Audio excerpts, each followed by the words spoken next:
Hey there, YouTube. Myron Golden here, and today I want to talk to you about the high cost of not knowing. Here we go. You see, I got where I am because someone reached out a hand. Help me to stand, be an independent man. Because I'm standing on the shoulders of a giant. The shoulders of a giant, y'all. I'm thankful. It's really interesting how sometimes we know things, we don't know things, and I found there are two reasons for not knowing. There's one reason we don't know is because we just don't know. Maybe we haven't learned it yet. Maybe we haven't found out about it yet. Maybe we haven't read about it yet. Maybe we haven't been coached on it yet. So one reason for not knowing is don't know. The other reason for not knowing is won't know. And that's when you had the opportunity to know, but you didn't listen to the person who did know. And when they told you, you just didn't do what they said. And so, interestingly enough, one of the most valuable lessons I've ever learned is also one of the most expensive lessons I've ever learned. And that is, it's always going to give you a whole lot more peace and save you a lot of money if you learn to listen to the experts. So first of all, and another thing too is to make sure you're operating more from future focus than past focus. So what does all that mean? So back in 2017, I started accumulating Bitcoin, and we accumulated like a whole bunch of Bitcoin. Okay, so that was cool.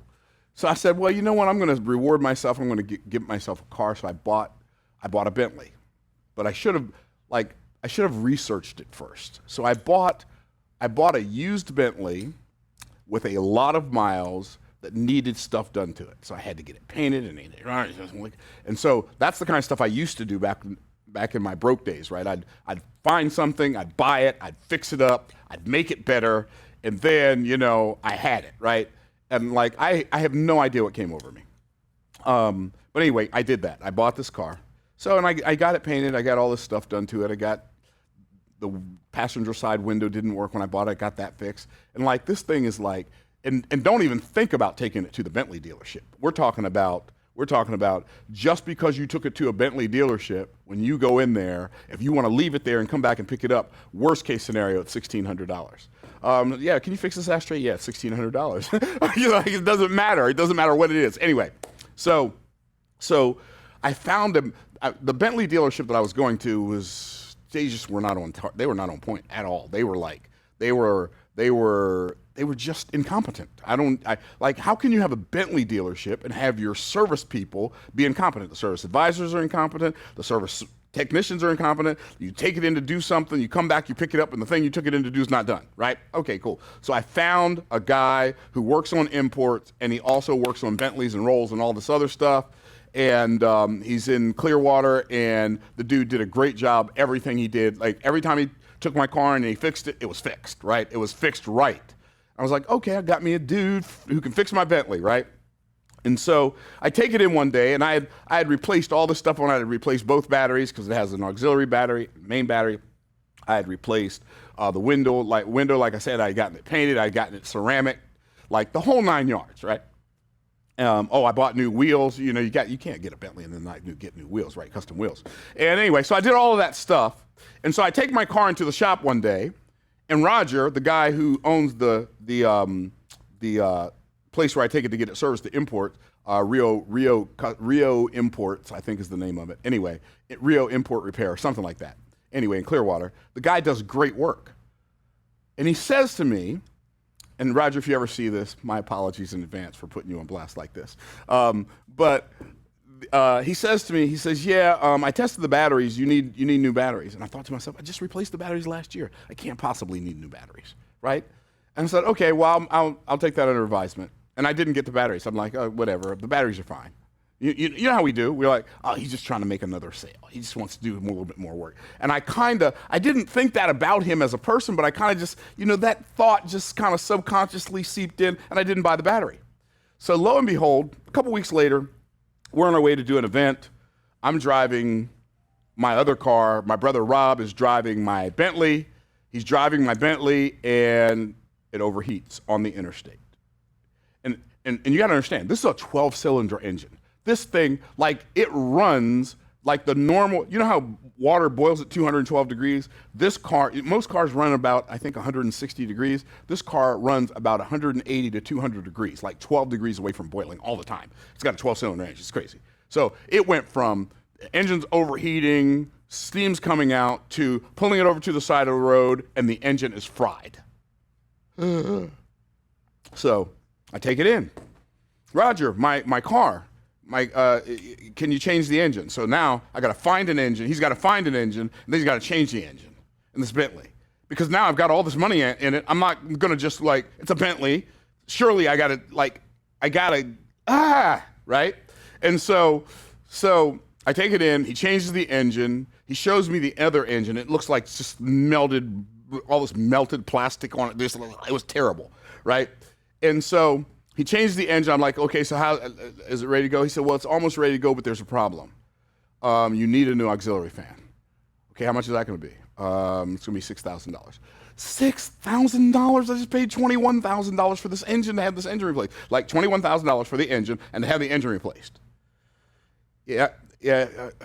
I said, okay, man, I don't know. I can't even think about this right now. I was so done. And it wasn't because I didn't have the money. It was just like, more money on this stupid car. I'm so over it. Anyway, so I just waited a couple of days, just like let it settle. I don't know if you've ever done that or not. I just waited a couple of days, let it settle. And then I said, okay, Roger. And there was something else wrong with it. I don't remember what the other thing was, but I called him back. He said, well, I've got some good news for you. You don't need a new auxiliary fan. Why? What happened? He said, well, I changed the auxiliary battery and the fan started working. I said, oh, okay, cool. How much is the auxiliary battery? Oh, $600. Okay, cool. Changed the auxiliary battery, starts working. Then I went to pick up the car and it hit me. The auxiliary fan wasn't working, which means the car's not going to cool because the auxiliary fan cools off the engine. The auxiliary fan wasn't working, the car's not going to cool, so the engine's going to blow. And he changed the battery and the auxiliary fan started working. So I go back in, I said, Roger, I think I just put two and two together. Are you telling me that the reason the engine blew in this car is because of a $600 battery? He said, that's what it seems like. I was like, I will never, ever ignore the advice of an expert again. I don't even care if they are just trying to get money out of me, right? Because not only did he get the $600 for the battery, he got $21,000. I'm sure some of the engine was probably $15,000 of that, right? And so I ended up flushing all of this money down the toilet because I didn't listen to the expert. And that's why, I'm so passionate about always having a coach. I'm passionate about listening to your teachers. Like young people, listen to your parents. Like students, listen to your teacher. Find somebody who knows something, and when they give you advice, if they're an expert, trust them more than you trust yourself. And I've found in my life the shortcut to anything you desire in life is to find somebody who's producing the result you want to produce, pay them whatever they charge, and then do everything they say. And trust their advice, especially when it's counterintuitive to your own.